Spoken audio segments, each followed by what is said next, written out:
I think what's going to be exciting at Cannes this year is what's been progressively exciting about Cannes, which is that intersection of technology and creativity. Every year we see more technology companies there, but also we see more how technology influences the creative and the content when we look at the work. And I think that's what's always exciting to me, is seeing how the work evolves from creativity that's out of the mind of one to creativity that's either identified or created through the better use of data. Historically, of course, data has driven creativity and creating briefs for creative executions, but now data kind of weighs on both sides, the creative and also the way the media is bought. And explain a little bit about that and perhaps some recent activation. Absolutely. I think that data does fit in all three areas. So in the insights area, for example, we just did a campaign for, well, last year we did a campaign for Procter & Gamble. Ariel is a laundry detergent. And what we found through the data was that working women in India feel that they have two jobs, their job at work and also their job at home, because they're solely responsible for the household. So, Nielsen data says 85% of working women in India feel they have two jobs, 83% feel that their partners could do more to share the load. So that really drove a creative execution around the idea of sharing the load. Everything from laundry IQ quizzes for men to American Crew and Shoppers Stop to clothing manufacturers, as well as one of the designers there, Masaba Gupta, created content around it about how materials can be washed by men or women. And so that really drove, even through to the packaging, a his and her package for laundry. So I think that's an example of how it can really drive insights. In terms of creating the content, last year we were awarded at Cannes for a Bose campaign that was really brought to bear by bringing together Spotify data, which showed us what type of music was really popular in countries that were relatively unexpected, like dancehall in Japan or indie in Mexico. And then we worked with Vice to create the content that was really just kind of leading edge and very edgy around that.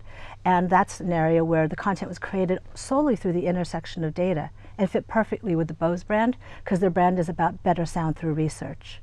And then, as you mentioned, we can use it also to deliver the message. I think that's the really exciting part about programmatic, at least to us, is it's scalable storytelling. Scalable, personalized storytelling, so we can use those data signals to deliver messaging, either by finding people through their attributes combined with their behavior, such as whether or not they've gone to a site or whether or not they've taken a particular action, and also blended with external data, such as weather, for example, or current events, to then better deliver a story either through dynamic creative or multiple variations of creative.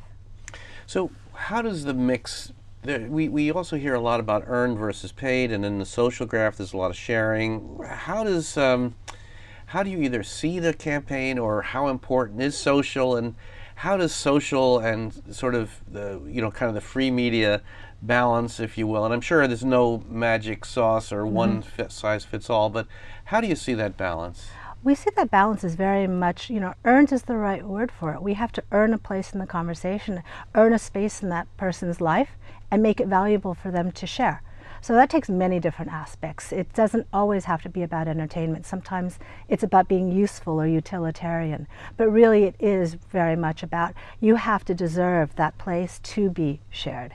And so we look at it in very different ways in terms of a campaign objective. What actually is just broadcast entertainment or broadcast utility, and what actually is on the extreme side in one way or another that we think would actually earn the sharing, and to really focus on that. So not all content's made the same, and it's really important to be mindful of the content and where it's being placed. Make sure it's not only taking best advantage of the platform, but also best advantage of the format and what you want the user to do with it.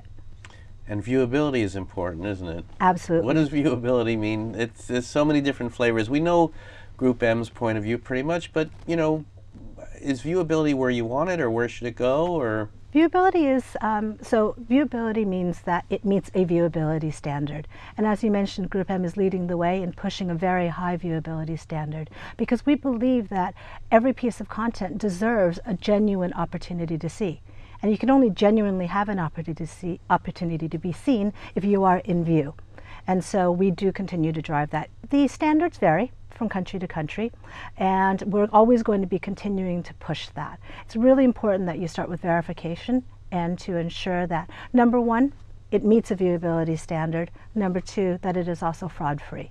And those two things are very different, but it is important to be absolutely, we believe in absolute fraud-free because that's a criminal act. People are defrauding our advertisers. And then the viewability standard means that we believe that our advertisers need to have a genuine opportunity to be seen by human eyes.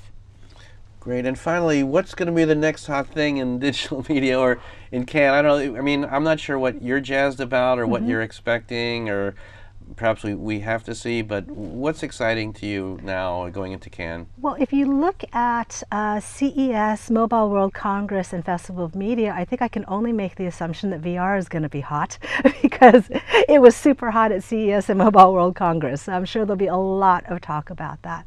I think what's exciting to me is the fact that we do have all these different ways of telling stories. You also have, you know, virtual reality, augmented reality. You've also got Internet of Things and everything being connected. There are just so many opportunities to be creative, and that's what jazzes me about Cannes, is that it is the festival of creativity, and hopefully we're going to see some really great bleeding edge work or some potential for some new work when we look at what the vendors are bringing to bear.